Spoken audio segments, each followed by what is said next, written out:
안녕하세요. 한 주간 평안하셨습니까? 오늘부터는 교회의 절기로 보면 새로운 성령 강림절이 시작됩니다. 성령 강림 주일로 우리가 지키는데요. 새로운 절기니까 인사를 함께 나누었으면 좋겠습니다. 예수님께서 제자들에게 성령 강림 절기에 우리가 읽는 성서 본문에는 이런 인사를 드립니다. 너희에게 평안이 있기를, 이렇게 했는데 그렇게 말하면 좀 그렇지 않습니까? 평화가 있기를 빕니다. 이렇게 서로 함께 인사를 나누시면 어떨까요? 평화가 있기를 빕니다. 네.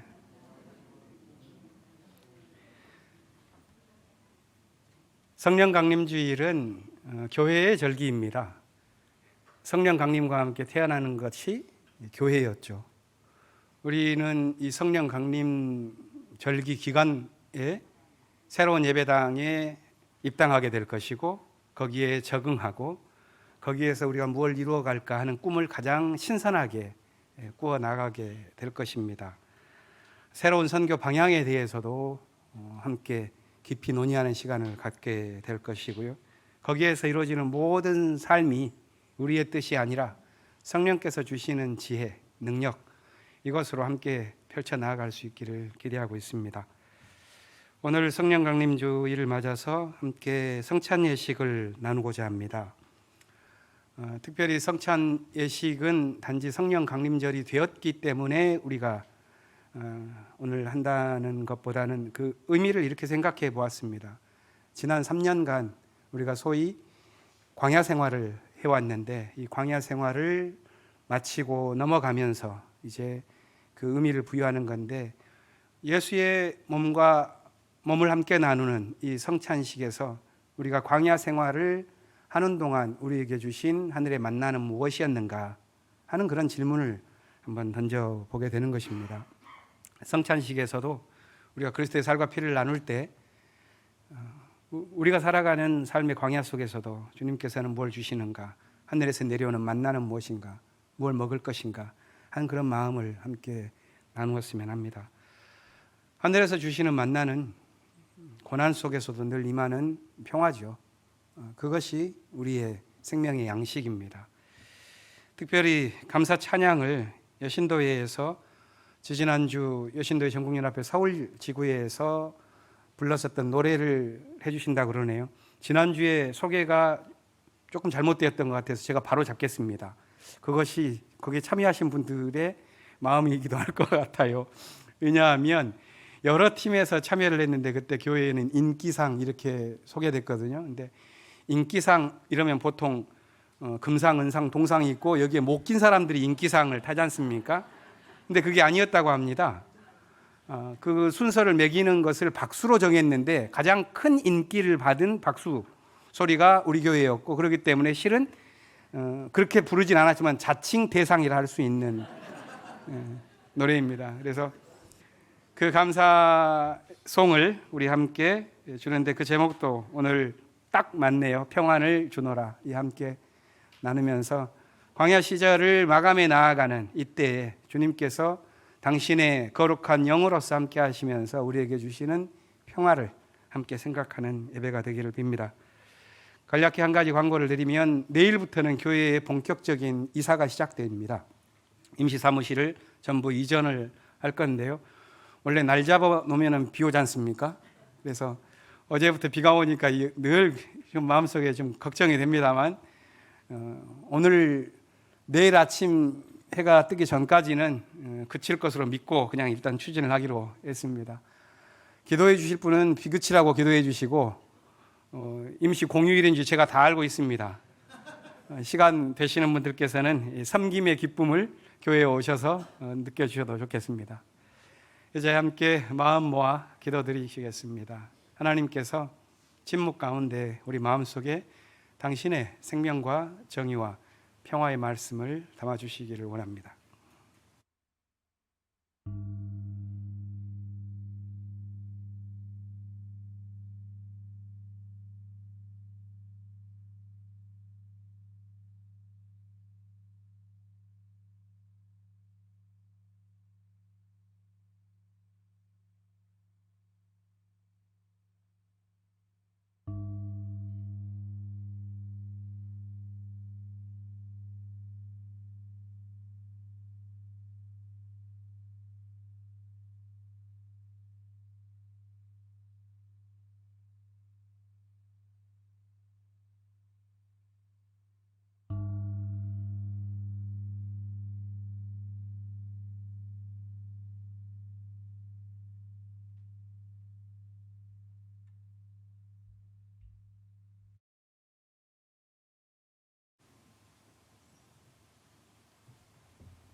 주님, 주님께서 손수 만드신 것이 어찌 이리도 많습니까?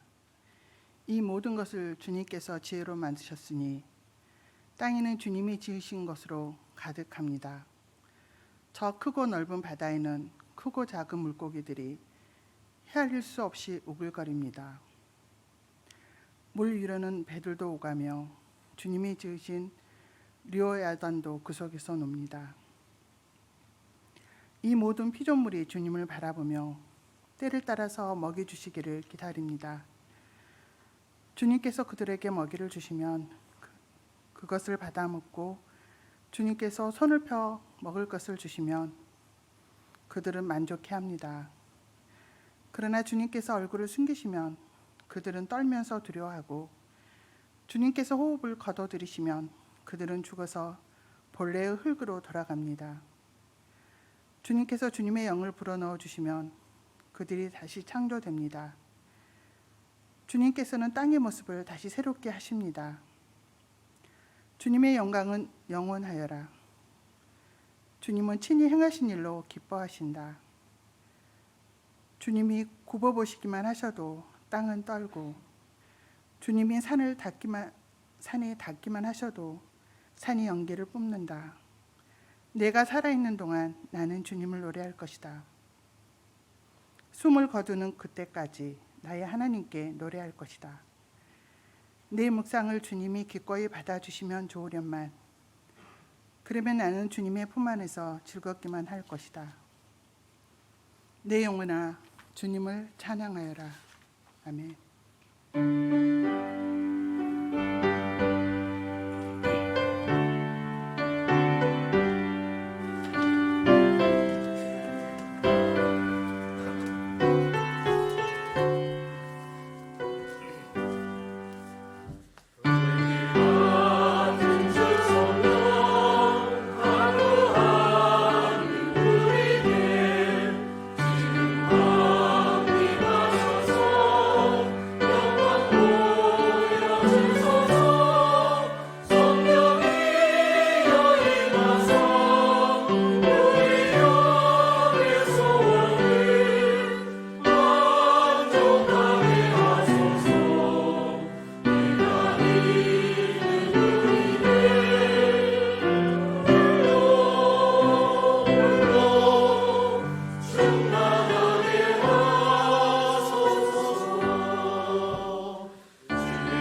하느님, 성령 강림절 첫 주일 향림 가족이 예배를 드리러 온라인과 오프라인으로 모였습니다. 크고 작은 세상살이에 치이다 보면 당신을 잊고 사는 때가 많습니다. 한 주를 돌아보며 단편적인 감정의 조각이 아니라 우리의 삶에서 구체적으로 하느님의 정의와 사랑, 생명과 평화를 성찰하는 한 시간 되기를 간구합니다. 평화의 하느님, 6.25 전쟁이 막바지에 이르며 전쟁의 참상이 더 심해져 가던 1953년 5월 17일, 이 땅의 평화를 기원하며 30대 청년들이 세웠던 향림교회가 이제 70년이 되었습니다. 지금 한반도 이곳에는 2000년 전 예수께서 선포하시고 70년 전 향림의 창립자들이 꿈꿨던 예수의 평화가 그 어느 때보다도 간절합니다. 한반도에서는 한국, 미국, 일본과 북한, 중국, 러시아가 말과 군사훈련으로 부딪히는 신냉전 정세가 조성되어 혹여 국지전 정도는 벌어질 수 있지 않을까 국민들은 불안합니다. 미국의 힘을 숭배하고 일본에 대한 환상에 사로잡혀 미국과 일본의 국제 돌격대가 된 것 같은 윤석열 정부 1년 만의 일입니다. 일본의 후쿠시마 핵발전소 오염수 방류 계획으로 국민의 생명과 안전, 바다 생태계의 평화가 위험해지고 기후위기로 인해 돌이키기 어려운 지구위기의 시간이 6년밖에 남지 않았으며 코로나 시기를 거치며 양극화가 심해져 비정규직, 특수고용직 노동자, 농민, 자영업자 등 민중의 삶은 더욱 힘들어졌는데 정부는 국민을 위한 대책을 세우기는커녕 검찰 독재로 노동자와 사회운동을 탄압하고 언론을 통제해 로마의 평화를 유지하려고 할 뿐입니다. 아, 주님, 이 시간 당신의 평화를 갈구합니다. 우리는 답답하고 안타깝고 걱정스럽고 슬프고 화가 나서 울분을 터뜨리지만 이 세상을 어떻게 갈아엎어야 할지 길이 보이지 않습니다. 주여, 우리를 불쌍히 여겨 주옵소서. 향림교회를 세우신 하느님, 교회 창립 70주년의 해를 맞이했고 멀리 있어 보이던 광화문 예배당 준공이 눈앞에 다가왔습니다. 작은 믿음 다시 모아 새롭게 태어나는 향림을 준비합니다. 세대와 생각의 차이를 넘어 온 교우가 당신 앞에서 어린아이와 같이 뛰놀 70주년 축하 문화한마당, 서로 위로하며 희망을 담을 70주년 축하 연극 공연, 2030 세대가 7080 세대를 인터뷰하며 향림의 역사만큼이나 긴 세대를 잇는 세대 읽기, 교우들의 생각을 알아보고 미래를 그려보는 70주년 설문조사, 예배와 국악선교의 토대가 되는 국악찬송가 재발간, 기후위기의 개인과 가정, 지역과 교회에서 생태적 삶을 실천하고자 하는 생태정의 선언에 이르기까지 마음을 모아 준비하며 광화문 시대로 나아갈 수 있기를 기도합니다. 광화문 시대 향림교회가 한국 사회와 이 세계에서 예수의 평화를 일구는 평화의 일꾼이 될 수 있도록 인도하옵소서.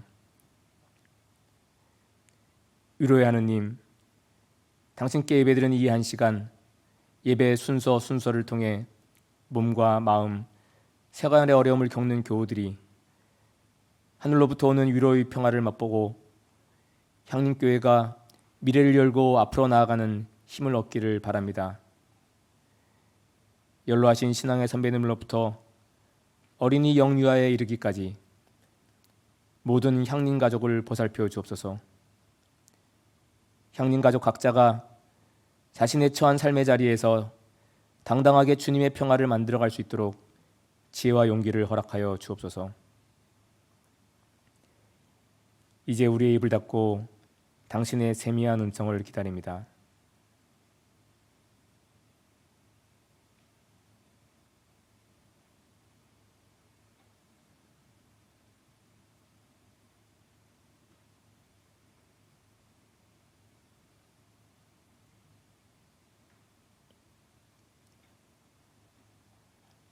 언제나 우리의 삶의 원천이 되신 예수님 이름으로 기도합니다.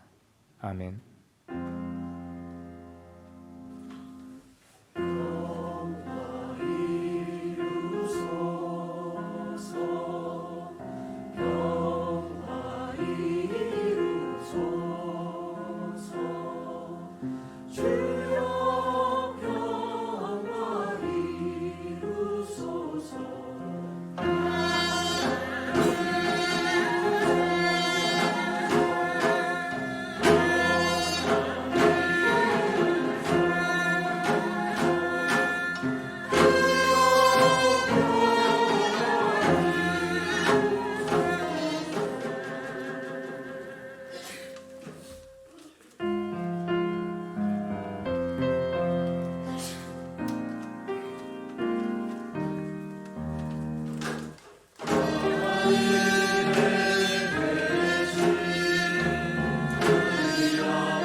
오늘의 하늘 말씀은 제2성서의 사도행전과 고린도전서입니다.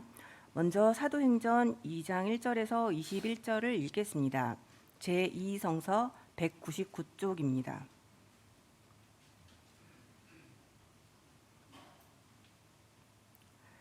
오순절이 되어서 그들은 모두 한 곳에 모여 있었다. 그때 갑자기 하늘에서 세찬 바람이 부는 듯한 소리가 나더니 그들이 앉아 있는 온 집안을 가득 채웠다. 그리고 불길이 솟아오를 때 혓바닥처럼 갈라지는 것 같은 혀들이 그들에게 나타나더니 각 사람 위에 내려앉았다. 그들은 모두 성령으로 충만하게 되어서 성령이 시키는 대로 각각 방언으로 말하기 시작하였다.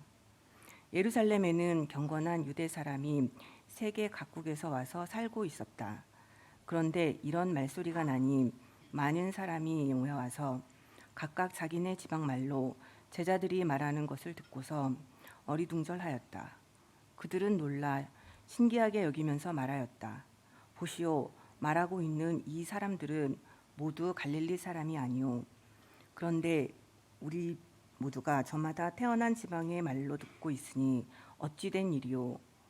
우리는 바데 사람과 메데 사람과 엘람 사람이고 메소포타미아와 유대와 갑바도기아와 본도와 아시아와 부르기아와 밤빌리아와 이집트와 구레네 근처 리비아의 여러 지역에 사는 사람이고 또 나그네로 머물고 있는 로마 사람과 유대 사람과 유대교에 개종한 사람과 크레타 사람과 아라비아 사람인데 우리는 저들이 하나님의 큰 일들을 방언으로 말하는 것을 듣고 있소.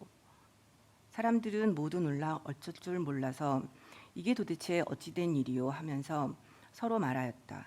그런데 더러는 조롱하면서 그들이 새 술에 취하였다 하고 말하는 사람도 있었다. 베드로가 11사도와 함께 일어나서 목소리를 높여서 그들에게 엄숙하게 말하였다. 유대 사람들과 모든 예루살렘 주민 여러분, 이것을 아시기 바랍니다. 내 말에 귀를 기울이십시오. 지금은 아침 9시입니다. 그러니 이 사람들은 여러분이 생각하듯이 술에 취한 것이 아닙니다. 이 일은 하나님께서 예언자 요엘을 시켜서 말씀하신 대로 된 것입니다. 하나님께서 말씀하신다. 마지막 날에 나는 내 영을 모든 사람에게 부어주겠다. 너희의 아들들과 너희의 딸들은 예언을 하고 너희의 젊은이들은 환상을 보고 너희의 늙은이들은 꿈을 꿀 것이다. 그날에 나는 내 영을 내 남종들과 내 여종들에게도 부어주겠으니 그들도 예언을 할 것이다. 또 나는 위로 하늘의 놀라운 일을 나타내고 아래로 땅의 징조를 나타낼 것이니 곧 피와 불과 자욱한 연기이다. 주님의 크고 영화로운 날이 오기까지 해는 변해서 어두움이 되고 다른 변해서 피가 될 것이다. 그러나 주님의 이름을 부르는 사람은 구원을 얻을 것이다. 이어서 고린도전서 12장 3절 하반절에서 13절 말씀을 읽겠습니다. 제2성서 196쪽입니다.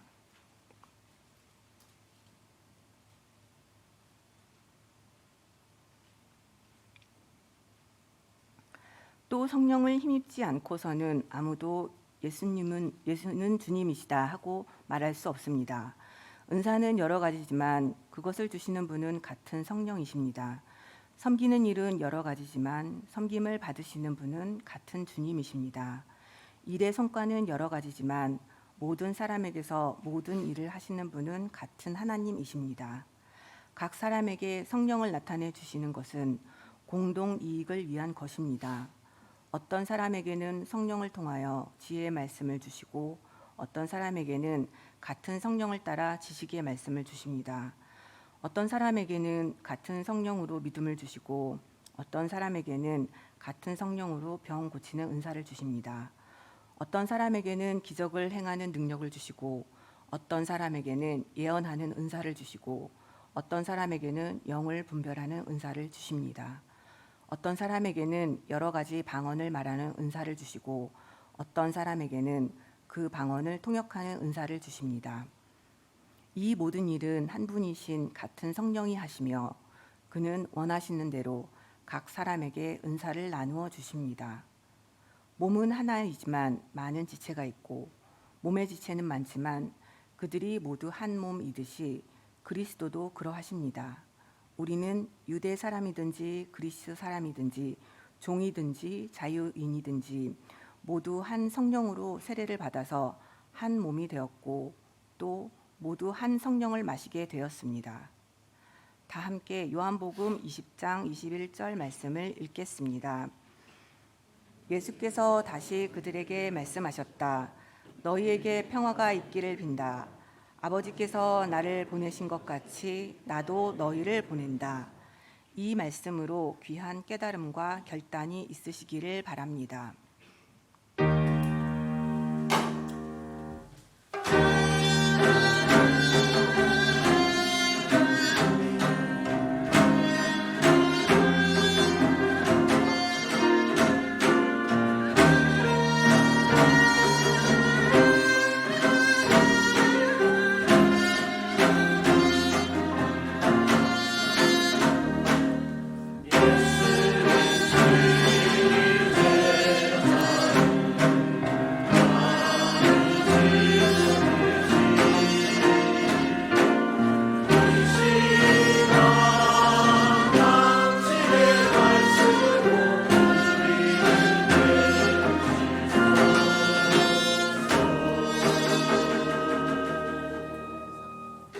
오늘 읽을 복음서의 말씀은 요한복음서 20장 19절부터 23절 말씀입니다.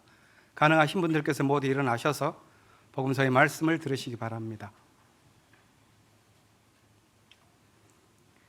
그날 곧 주간의 첫날 저녁에 제자들은 유대 사람들이 무서워서 문을 모두 닫아 걸고 있었다. 그때 예수께서 와서 그들 가운데로 들어서셔서 너희에게 평화가 있기를 하고 인사말을 하셨다. 이 말씀을 하시고 나서 두 손과 옆구리를 그들에게 보여주셨다. 제자들은 주님을 보고 기뻐하였다. 예수께서 다시 그들에게 말씀하셨다. 너희에게 평화가 있기를 빈다. 아버지께서 나를 보내신 것 같이 나도 너희를 보낸다. 이렇게 말씀하신 다음에 그들에게 숨을 불어넣으시고 말씀하셨다. 성령을 받아라. 너희가 누구의 죄든지 용서해 주면 그 죄가 용서될 것이요 용서해 주지 않으면 그대로 남아 있을 것이다. 이는 주님의 말씀입니다. 앉아 주십시오.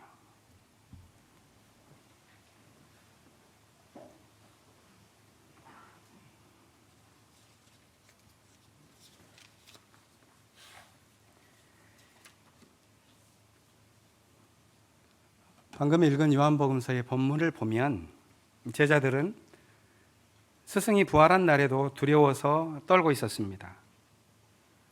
스승을 죽인 사람들이 자기들에게 해코지를 하지 않을까 무서워서 문을 닫아 걸고 있습니다. 그런데 예수께서는 그 문을 통과하여 그들 가운데 들어오셔서 인사를 전합니다. 에이레네 휘민, 너희에게 평화가 있기를.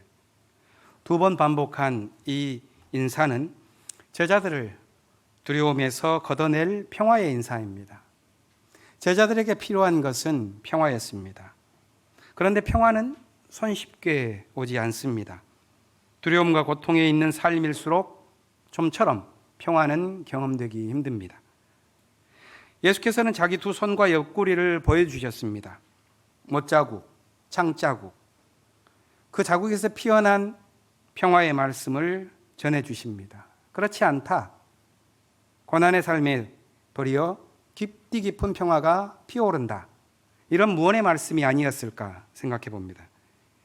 예수께서는 평화를 얻는 데 필요한 것이 있다고 보았습니다. 그것은 거룩한 영으로 함께 하시는 하나님께서 동행할 때에만 평화가 임한다는 것입니다. 22절은 이렇게 말합니다. 예수께서 그들에게 숨을 불어넣으시고 말씀하셨다. 성령을 받아라. 제자들은 성령을 받고 하나님과 하나가 되고 서로 용납하고 하나가 되어서 공동체를 지어갑니다. 새로운 공동체가 시작된 것입니다. 사실 그것은 이미 예수의 삶 속에서 시작된 것이었습니다. 예수께서는 하나님을 사랑하는 것과 이웃을 사랑하는 삶을 분리시키지 않았고 하늘의 사랑 아가페를 당신의 삶으로 살아냈습니다. 그것은 당시의 종교나 문화의 가르침과는 달랐습니다. 그렇기 때문에 예수로 인하여 새로운 세상의 시작이 열렸다고 많은 사람들이 생각하고 그를 따른 것입니다. 예수가 사랑한 사람들은 그 시대 속에서 고통당하는 사람이었습니다.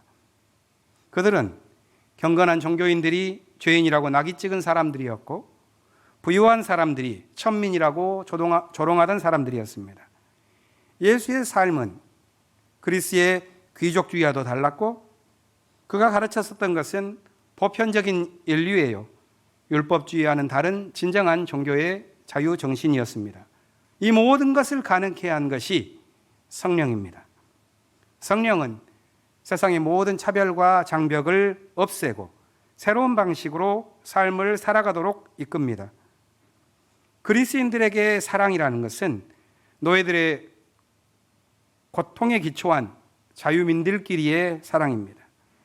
유대인들에게 사랑이란 율법을 지키는 동료 유대인들과의 사랑입니다. 그렇기 때문에 바로 옆에서 강도를 만나 죽어가는 사람이 있어도 그것이 율법에 저촉되면 살려야 할 이웃으로 생각하지 않았습니다. 그런데 예수는 이교도로 조롱받던 사마리아 사람을 사랑의 대명사로 보았습니다. 그것은 거룩한 영의 눈으로 세상을 달리 보았기 때문입니다.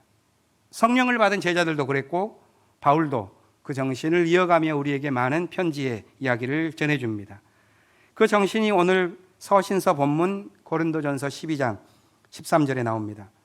유대 사람이든지 그리스 사람이든지 종이든지 자유인이든지 모두 한 성령으로 세례를 받아 한 몸이 되었고 모두 한 성령을 마시게 되었습니다. 새로운 삶을 위해 필요한 것은 성령이라고 성서는 말합니다. 그 거룩한 영으로 세례를 받은 사람들에 의해서 지어지는 것이 교회입니다. 오늘 우리도 성령께서 우리 삶을 인도해 주시기를 바라면서 이 아침 이 자리에 우리를 내려놓았습니다. 사도행전 2장을 보면 성령 받는 제자들의 경험담을 잘 기록해 놓았습니다.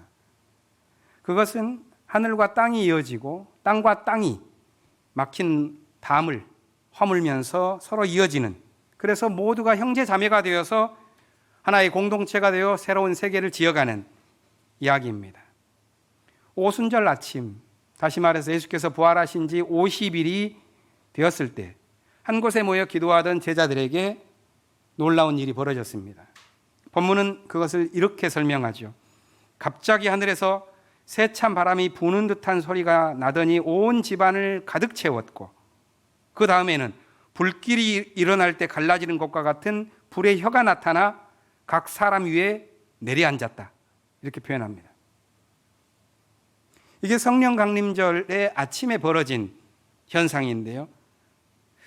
이 현상 가운데에서 사람들이 이제 방언을 성령에 충만하여 말하기 시작합니다.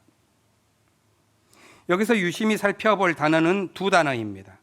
하늘에서 내려와서 나타나고 있는 현상 가운데 불처럼 갈라진 혀라고 하는 거고, 그것이 사람들에게 임했을 때 성령에 충만해서 말하기 시작한 방언입니다. 성서 원문을 보면 이 혀라고 하는 단어와 방언이라고 하는 단어는 같은 동일한 단어입니다. 글로사라는 단어입니다. 이 단어가 3절에서는 혀로 번역되어 있고 4절에서는 방언 이렇게 번역되어 있습니다. 원문대로 말한다면 이렇습니다.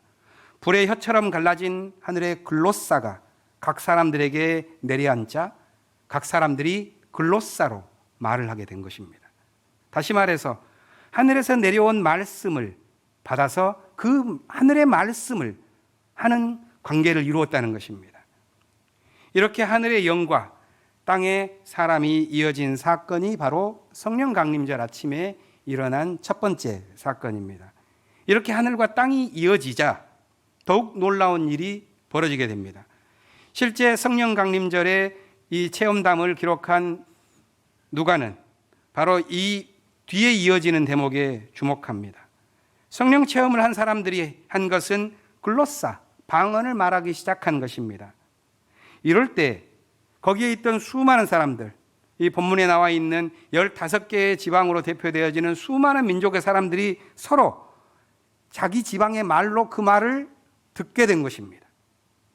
사도행전 본문은 바로 이것이야말로 성령 강림절 사건 때 놀라운 대목이라고 말하며 8절에서 이렇게 표현합니다. 우리 모두 저마다 태어난 지방의 말로 듣고 있으니 이게 어찌된 일입니까? 그렇다면 성령 강림절의 핵심은 이 서로 각기 다른 말, 이것은 글로스하고는 다릅니다. 디알렉토라고 하는 단어입니다. 들리는 자기 지방의 말, 디알렉토로 우리가 다르게 듣고 있으니 이게 어쩐 일인가? 중요한 것은 글로사를 말하는 데 있는 게 아닙니다. 글로사, 하늘의 말씀을 말했더니 디알렉토로 듣게 된 것입니다. 이 점을 주의 깊게 보지 않으면 오순절 성령 강림절 사건이 주는 교훈을 오해하게 됩니다.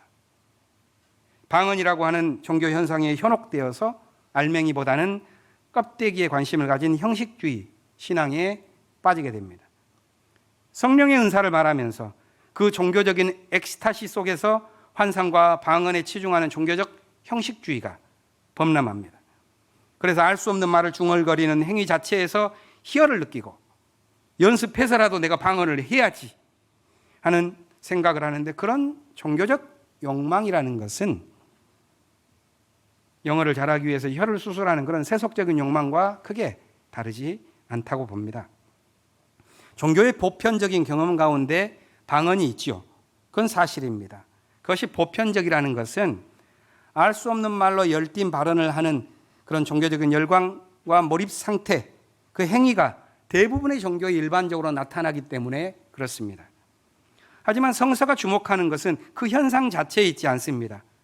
성령 사건은 사람들이 하늘에서 내린 글로사를 말했을 때 서로 각자의 디알렉토로 알아듣는 소통의 사건입니다. 성경 전체의 구도로 본다면 따라서 이 성령 강림 사건은 인류가 죄를 지은 것을 상징적으로 나타낸 바벨탑 사건, 그것으로 인하여 언어가 갈라지고 서로가 분열하게 되었었던 이 사건을 치유한 이야기로 읽혀집니다. 더 나아가서 이 성령 강림 사건은 단지 종교적인 사건만이 아니라 정치적 사건이기도 합니다. 하늘의 언어 글로사가 그들의 귀에 들렸을 때 그들이 들은 것은 오늘날 사람들이 영어를 잘하기를 탐하는 것처럼 당시에 로마 제국의 언어인 라틴어나 헬라어가 아니라 제국의 식민지로 살아가는 각 나라 사람들의 말이었다는 것입니다. 이것은 매우 의미심장한 대목입니다. 다시 말해서 그들이 가진 놀라움은 제국의 방송국에서는 들리지 않던 목소리를 들은 데 있습니다. 7절은 그것을 이렇게 표현합니다. 보시오. 말하고 있는 이 사람들은 모두 갈릴리 사람들이 아니요. 갈릴리는 식민지 변방, 수탈의 땅입니다. 그 보잘것없는 사람들의 목소리가 제국의 한복판에서 제국의 언어에 포섭되지 않고 각 나라의 사람들의 형편에 맞게 들리게 되었다는 점에서 이것이야말로 사도행전이 말하는 성령 강림 사건이라 이 말입니다. 이렇게 고통받는 민족에게 성령의 바람이 불어와서 들리지 않는 목소리가 들리게 되고 보이지 않던 세계가 비로소 보이게 됩니다. 하지만 같은 자리에 있으면서도 그 사건에 참여하지 못한 사람들도 있었습니다. 그들은 자기 생각과 자기 언어에 갇혀 있는 사람들입니다. 그래서 성령 사건을 경험하고 있는 사람들의 놀라움을 보고 말하길, 야, 저 사람들은 아침부터 술 취했구나, 이렇게 조롱합니다. 하지만 이 내용을 우리가 읽어본다면 정작 조롱받아야 할 사람은 누구인가요? 이 점에 대해서 베드로가 이제 해명에 나섭니다. 예언사의 말씀을 토대로 해서 이 성령 강림의 사건이 무엇인지를 설명하는 거죠. 베드로가 말한 것은 요엘 예언자의 말씀입니다. 모든 사람에게 당신의 영을 부어주시겠다는 하나님의 약속에 관한 말씀입니다. 하늘의 영이 부어지면 아들들만이 아니라 딸도 예언하고 젊은이들은 환상을 보고 늙은이들은 꿈을 꾸며 자유민들만이 아니라 남종과 여종도 차별 없이 모두 그 하늘의 영을 받을 것이라는 위대한 평등 세상에 관한 하늘의 약속을 전합니다. 마음이 열리기만 하면 이 하나님의 약속에서 제외될 수 있는 사람은 아무도 없다. 오늘의 말로 한다면 우리랑 함께 거주하는 떠돌이 난민도, 외국인 노동자도 성소수자도 하나님의 뜻을 따라 나아가는 거룩한 행진에, 거룩한 영을 입고 나아가는 이 행진에서 제외될 수 없다는 하늘의 선언일 것입니다. 저는 이것이 오순절 사건의 참된 의미라고 봅니다. 로마가 심어놓은 차별과 공포, 그 세계를 움직이는 욕망과 지배의 질서와는 다른 세계를 꿈꾸었었던 믿음의 공동체, 그 예언과 환상과 꿈의 사람들에게 일어난 사건이 성령 강림 사건인 것이죠. 성서가 말하는 이 성령 강림 사건이 역사의 화산맥을 타고 흘러가면서 하나님께서는 당신의 역사 창조를 해 나아가십니다. 역사가 새롭게 되는 것은 조롱하는 사람들이 그날 아침에 존재했던 것처럼 쉽게 오지 않습니다. 또한 하늘의 약속을 안고 살아가는 삶의 현실은 그 마음속에 품고 있는 진리가 진실할수록 가혹합니다. 황량한 광야길로 나선 그 출애굽의 해방 민족이 스스로를 의심하면서 우리 가운데는 하나님이 계실까? 이렇게 말하면서 시험당한 것처럼 우리 시대도 광야를 살아가며 수많은 절망과 유혹에 시달리는 삶을 반복합니다. 역사는 직선이 아니라 나선형으로 움직이기 때문일까요? 오늘 본문에 나온 요엘의 예언처럼 해가 변해서 어둠이 되고 달이 변해서 피가 되는 세계, 그 세계는 요엘의 시대 때부터 3000년이 되도록 반복됩니다. 강대국의 머리를 조아리고 동족을 향해서 전쟁을 불사하겠다는 우리 시대, 이 시대에서는 낮의 진리가 조롱당하고 밤의 진리가 살육당합니다. 이 반복되는 역사의 비극 속에서도 여전히 하나님을 향해서 부르짖는 사람이 있다는 것은 기적입니다. 성령은 바로 그 기적 속에 함께 동행하십니다. 바울은 고린도인에게 보낸 편지에서 이렇게 말합니다. 성령을 힘입지 않고서는 아무도 예수는 주님이시다고 말할 수 없습니다. 이 말씀은 갈라진 세계에서 서로 내가 말하는 것이 주님이다라고 떠드는 그 고린도 교회에 준 교훈입니다. 세계가 갈라지는 이유는 저마다의 능력을 자기 욕망을 위해 사용하고 자기 재능과 은사에 매몰되어서 자아도취된 삶을 살기 때문입니다. 그래서 바울이 준 교훈은 이것입니다. 은사는 여러 가지이지만 그것을 주시는 분은 같은 성령이십니다. 각 사람에게 성령을 나타내 주시는 것은 공동 이익을 위한 것입니다. 이것은 단순한 관념적인 기계적 평등주의가 아닙니다. 하나님의 영을 입고 거룩한 삶을 살려는 사람들에게 있어야만 할 믿음입니다. 그것이 예배 시작하면서 우리가 보았던 13절 말씀입니다. 우리는 유대 사람이든지 그리스 사람이든지 종이든지 자유인이든지 모두 한 성령으로 한 세를 받아서 한 몸이 되었고 모두 한 성령을 마시게 되었습니다. 이 마음이 신앙인을 신앙인답게 하고 교회를 교회답게 합니다. 모두가 한 성령으로 세례를 받아 한 몸이 되고 한 성령을 마신다는 이 믿음이야말로 성령의 공동체에 필요한 내용입니다. 지난 월요일에는 교회 사무실에서 한국 민중신학회 세미나가 있었습니다. 발표자는 스리랑카 출신인데요. 현재는 영국 더블린에서 트리니티 신학교의 교수로 있는 주드 페르난도라는 사람이었습니다. 그가 발표한 것은 스리랑카의 위대한 두 신학자의 기본 신학 사상을 요약해서 정리한 것이었는데요. 그것을 다시 요약해서 만든 제목은 이것이었습니다. 해방신학이 무엇이냐는 건데 섬김의 신비주의로서 해방신학이라는 것입니다. 오늘의 해방신학을 그는 섬김의 신비주의 이렇게 표현합니다. 그가 소개한 두 신학자 가운데 한 분은 저에게도 깊은 영향을 준 카톨릭 신부 알로이스 피어리스 선생님입니다. 피어리스 신부는 스리랑카에 살면서 복잡한 갈등 구조 속에 예수 길이 어디에 있는지를 모색했습니다. 그가 살아간 현실은 오늘 우리가 살아가는 한반도의 현실만큼 복잡하고 중충적인 구조입니다. 한편으로는 정부를 구성하고 있는 엘리트들이 억압할 때 대부분 가난한 불교도들로 구성되어 있는 주류민족, 싱할라족, 이들이 당하는, 엘리트들로부터 가난한 불교도들이 당하는 이 경제적인 억압의 체제가 하나가 있는 반면에 전 민족의 75%를 차지하는 이 싱할라족, 이 북부에 있는 타밀족들, 소수민족을 억압하는 과정 속에서 나타나는 민족 간의 갈등만이 아니라 이 타밀족을 구성하는 힌두교, 이슬람교, 기독교, 이 종교 간의 갈등까지 이 복잡하게 얽혀 있는 이 속에서 그렇다면 예수의 길은 어떻게 찾느냐 하는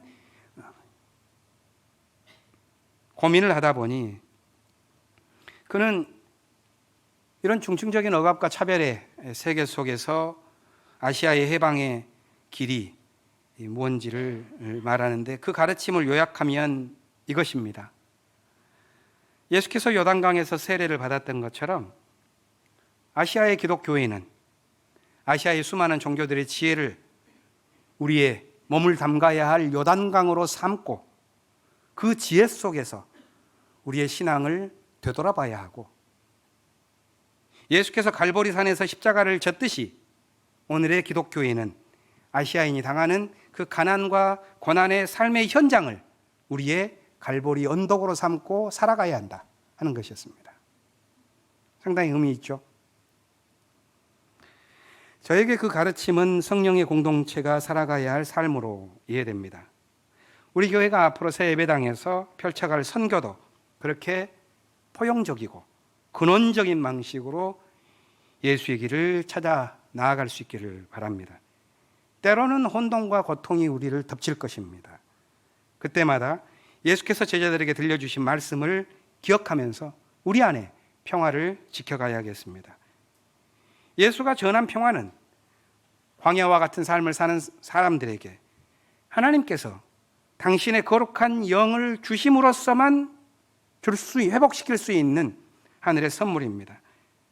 이 평화는 하나님이 거룩한 영으로 동행하실 때 우리 가운데 하나님이 계신다는 약속을 우리가 안고 있을 때 그때에야 가능하다고 성서는 말합니다. 신앙인이 구하는 참된 평화는 우리가 얻길 원하는 성공이나 성취에 있지 않습니다. 하나님이 우리 가운데 계시면 우리는 평화를 경험합니다. 광야의 삶도 그렇다면 단지 인내의 기간이 아니라 어두운 밤에 빛이 비치듯이 거룩한 생명의 영이 고통스러움과 고난을 지나가고 있는 우리의 삶 속에 이 역사에 임하는 것을 보는 시간이 될 것입니다. 바로 이것이야말로 성령 강림의 축복일 것입니다. 그 경험이 성령 강림제를 지나는 우리 모두에게 함께하기를 빕니다. 침묵으로 기도하겠습니다.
국악찬송가 283쪽에 있는 순서에 따라 성령 강림주일 성찬식을 갖고자 합니다.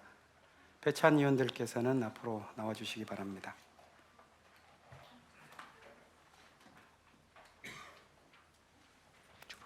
두 분 서시고.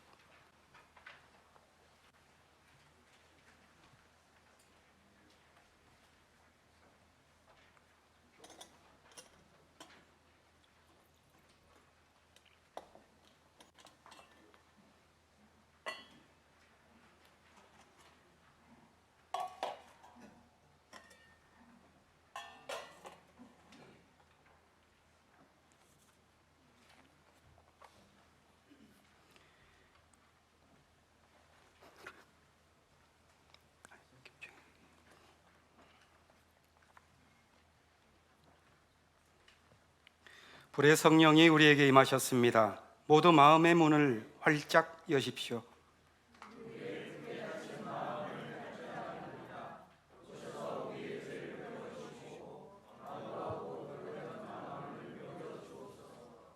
해방의 영이 우리에게 임하셨습니다.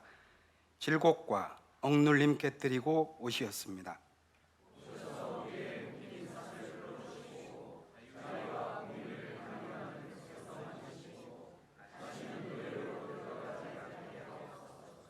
권능의 성령이 우리에게 임하셨습니다. 강하고 진동하는 충격으로 오시옵소서.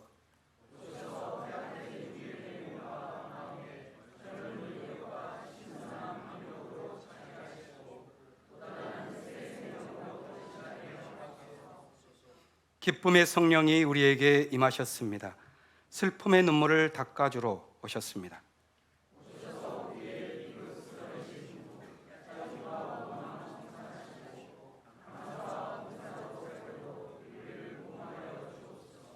주께서 하나님 나라의 잔치를 베푸시듯이 이 식탁 위에 승리의 잔치를 마련하셨습니다.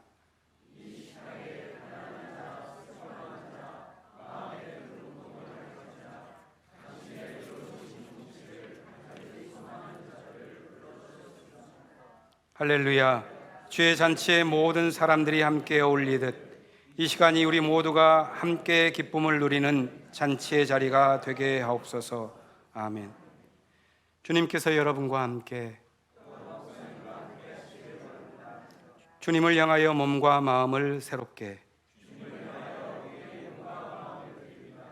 우리 주 하나님께 감사드립니다.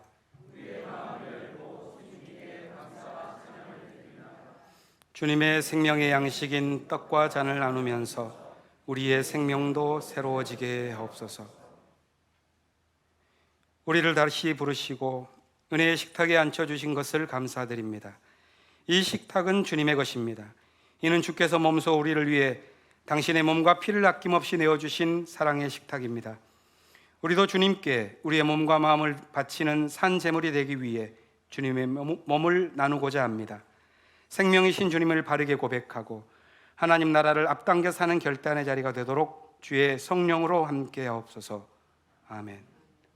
공동 기도를 드리겠습니다.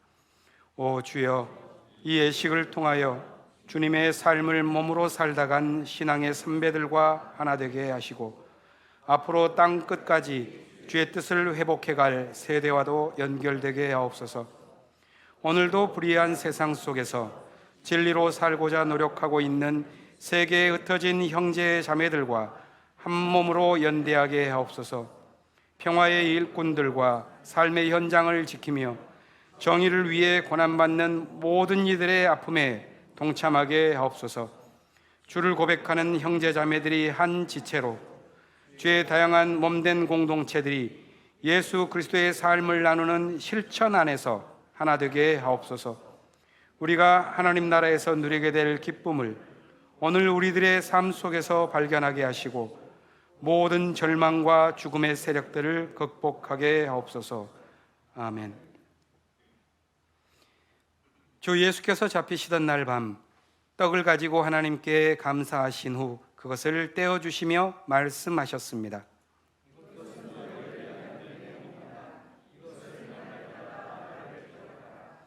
식후에 같은 모양으로 그는 잔을 가지사 말씀하셨습니다.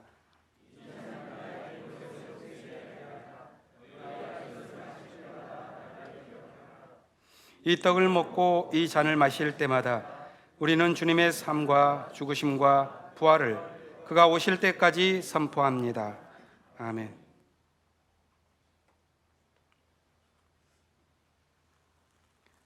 할렐루야. 주께서 우리의 양식이 되셨습니다.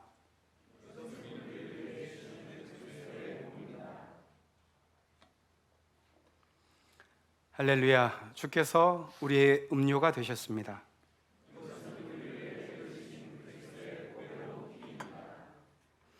우리는 주님의 사랑을 기억합니다. 우리는 주님의 그 찢기신 몸과 십자가를 기억합니다. 배자녀들 앞으로 오십시오.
우리 함께 먹겠습니다.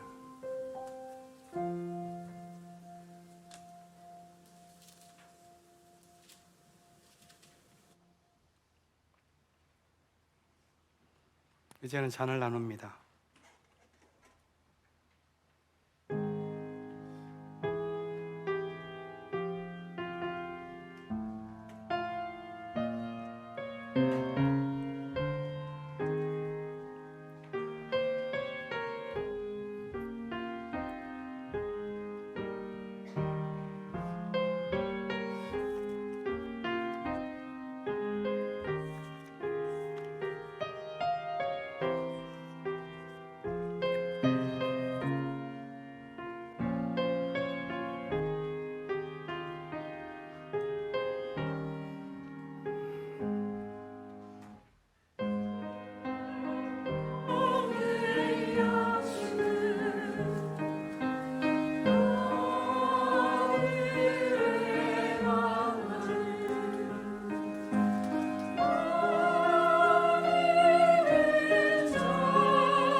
잔을 함께 마시겠습니다.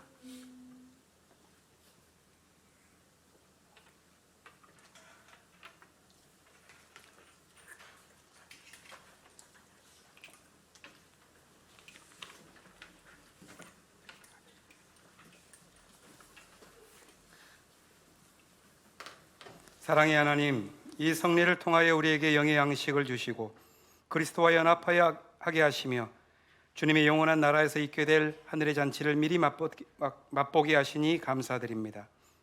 성령의 능력 가운데 주님의 몸과 피를 나눈 우리들이 그리스도의 한 몸이 되어 새 일을 나타내게 하옵소서. 하나님을 따라 의와 진리로 거룩하게 지음받은 새 사람의 삶을 살아가게 하옵소서. 아멘. 결단의 기도를 함께 마지막으로 나누겠습니다. 은혜로우신 하나님, 주께서 우리를 하늘과 땅의 모든 주님의 백성들과 하나 되게 하셨습니다. 주께서 우리에게 생명의 양식을 먹여주시고 주님의 사역을 위하여 우리를 새롭게 하셨습니다. 이제 우리가 주님의 신실한 제자가 되어 우리 매일의 삶이 주님 나라의 삶의 한 부분이 되게 하시고 주님을 본받아 세상을 섬기게 하옵소서. 그리하여 우리의 사귐 속에서 그리고 가난한 이웃 속에서 그리스도의 얼굴을 발견하게 하옵소서. 우리 주 예수 그리스도의 이름으로 기도합니다. 아멘.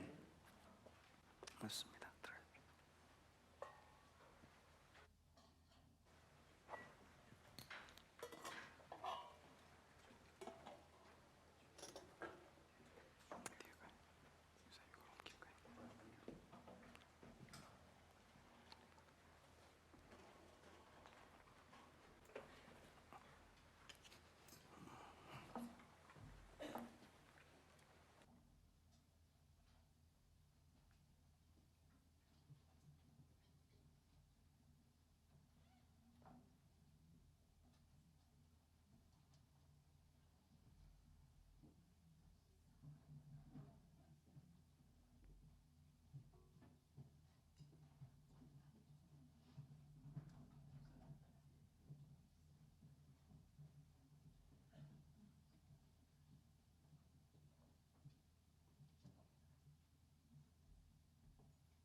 웬만하면 제가 마이크를 안 잡으려고 했는데요.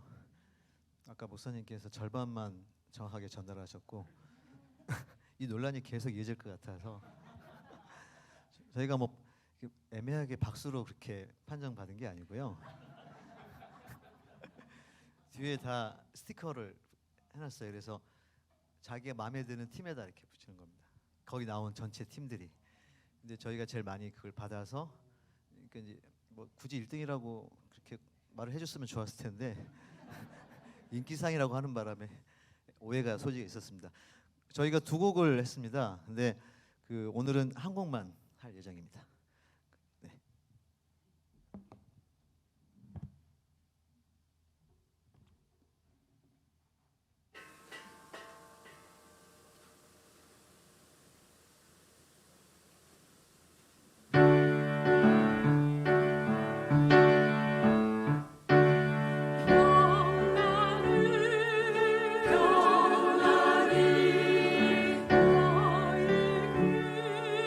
너의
2편에서 계속됩니다. 기대해 주세요.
사랑의 하느님, 우리를 향림 공동체로 부르시어 이 시간 한 마음 한 뜻으로 당신께 예배를 드릴 수 있음에 감사를 드립니다. 이제 곧 있으면 광화문 새로운 성전에서의 새 출발을 기다리고 있습니다. 지난 건축 과정에서의 여러 어려움들이 있었으나 그 역경들을 슬기롭게 잘 이겨내며 마침내 새로운 성전 준공을 목전에 두고 있는 지금, 건축 과정에서의 마치 나의 집을 짓는 심정으로 많은 분들이 합심하여 큰 사건 사고 없이 여기까지 오게 해주심을 감사드리며 그분들의 헌신에 깊은 감사를 드립니다.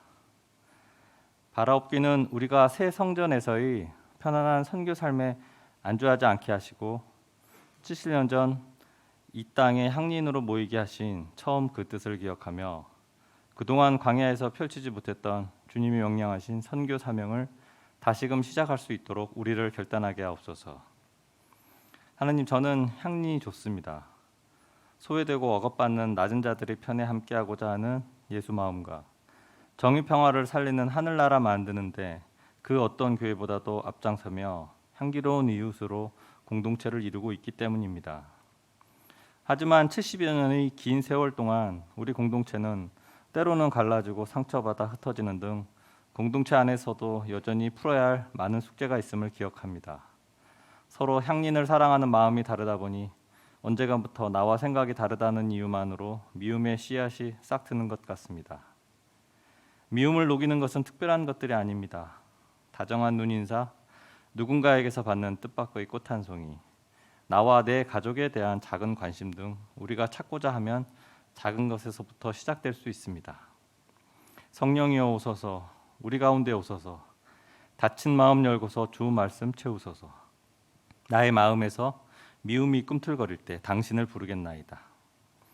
지금 이 시간 당신께 우리의 정성을 모아 바칩니다. 모든 것이 주께로부터 왔음을 늘 기억하게 하시고 여기에 모인 정성들이 주님 나라를 만들어가는데 부족함 없이 쓰이게 하옵소서. 평화의 왕으로 오신 우리 주 예수 그리스도의 이름으로 기도드립니다. 아멘.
파송의 말씀을 전합니다. 예수께서 말씀하십니다. 너희에게 평화가 있기를. 아버지께서 나를 보내신 것과 같이 나도 너희를 보낸다.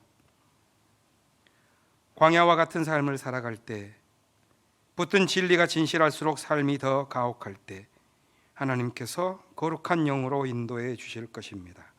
마음의 평화를 잃지 말고 평화의 세상을 만들어 갑시다. 축복의 기도를 함께 나눕니다. 주 예수 그리스도의 은총과 하나님의 사랑과 성령께서 이루어 주시는 친교가 우리 가운데 영원토록 함께 있기를 주님의 이름으로 축원합니다. 아멘.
안녕하십니까. 공동 관심사 나누기 전에 오늘 교회 방문하신 분을 소개하도록 하겠습니다. 자리에 일어나 주시면 환영하는 시간을 갖도록 하겠습니다. 김성국, 백수영님 부부시나요? 네, 모두 환영하도록 하겠습니다. 네, 반갑습니다. 공동 관심사 나누도록 하겠습니다. 먼저 오늘의 일정을 안내해 드리도록 하겠습니다. 권사회가 예배후 지하 3층 강의실 1번에서 있을 예정이고요. 건축위원회 전체의 예배후 4층 대강당에서 있을 예정입니다. 목회운영위원회 오후 2시에 지하 3층 강의실 2에서 있을 예정입니다. 신축 교회 입당 계획을 조금 안내해 드리도록 하겠습니다. 입당 예배는 창립 70주년 기념 예배와 더불어 6월 11일 오전 11시에 있을 예정이고요. 70주년 기념 연극 공연이 6월 18일 오후 2시에 있을 예정입니다. 세 번째로 창립 70주년 정교윤 문화한마당은 7월 2일 오후 2시에 있을 예정입니다. 아직 신청을 안 하신 분은 6월 18일까지 신청 바라겠습니다. 네. 이어서 이번 주 일정을 안내해 드리도록 하겠습니다. 이사 계획이 아까 목사님이 얘기했던 것처럼 내일부터 있을 예정이고요. 사무실 5월 29일, 5월 31일 보관악기 이전할 예정이고요. 6월 6일 화요일 날은 컨테이너에 있는 그 보관된 물품들, 그리고 YWCA 물품, 그리고 6월 10일 날 토요일 날 안병무 도서관 이사 예정이 있습니다. 미래선교위원회가 5월 31일 오후 8시 30분에 온라인 줌으로 회의가 있을 예정입니다. 6월 정기 재직회 6월 4일 예배 직후에 있을 예정인데요. 안건은 부목사 시무 연장 청원의 건과 부목사 사택 기금 증액에 관한 건입니다. 네, 이상 뒤에 이번 주 일정을 참고하시면 될 것 같고요. 이번 주 그 수요 묵상 모임은 목사님 쉬는 거죠? 네. 이어서 에큐메니컬 소식을 안내해 드리도록 하겠습니다. 강남 향일교회 창립 30주년 원로 장로 추대 및 장로 임직식 예배가 오늘 오후 3시에 강남 향일교회에서 있을 예정입니다. 기억하시고 많이 축하해 주시기 바랍니다. 박영숙 살림이 시상식이 9회로 지금 있을 예정인데 5월 30일 날 오후 3시에 한국여성재단에서 있을 예정입니다. 네. 서울의 목사 안수식 5월 31일 오후 2시 서울제일교회 김하나 전도사님 목사 안수식이 있습니다. 기억하시고 많이 축하해 주시기 바랍니다. 또 하나 촛불교회 505차 그 촛불 기도회 이번에 6월 1일 목요일에 있을 건데 중구 상가 세입자들과 함께하는 기도회가 있을 예정입니다. 꼭 기억하시고 많이 참석해 주시기 바랍니다. 오늘 여신도의 찬양을 드렸는데 이 찬양이 뭐 잘하고 못하고 상황보다 저희가 5번을 교회에서 연습했고요. 점심 시간을 쪼개서 지자님, 반주자님 그리고 5회 정도 연습을 해주셨고 또 마지막 날 그 당일 날도 왜 이렇게 빨리 왔냐고 저희 교회보다 경서교회에서 막 야단치더라고요. 문 다니는데 빨리 왔다고. 저희 막 빨리 와서 그날도 당일도 연습하고 그런데 그 과정이 너무 즐거웠어요. 그리고 후원도 해주시고 격려금도 주시고 그래서 저희가 간식도 먹고 감사도 전하고 그리고 마지막에 또 몽골 나무 심기 세 그루도 같이 참여했습니다. 그래서 현재 다음 주가 환경주일인데 현재 저희가 몽골 나무 심기가 여기는 10그루가 됐는데 저희가 세 그루를 추가해서 13그루 정도 심어주고 있습니다. 몽골 나무 심기에도 많이 여러분이 관심 가져주시면 감사하겠습니다. 이상으로 공동사 나눔을 마치고요. 향림교회의 생활실천을 다짐함으로 오늘 예배를 모두 마치도록 하겠습니다. 우리는 우리의 삶과 숨결에 녹아있는 우리 가락과 정서로 하나님께 예배 드릴 때 더욱 뜻깊은 예배가 된다고 믿으며 우리의 가락이나 우리 악기를 배우기 위해 힘쓴다. 한 주간도 평안하십시오.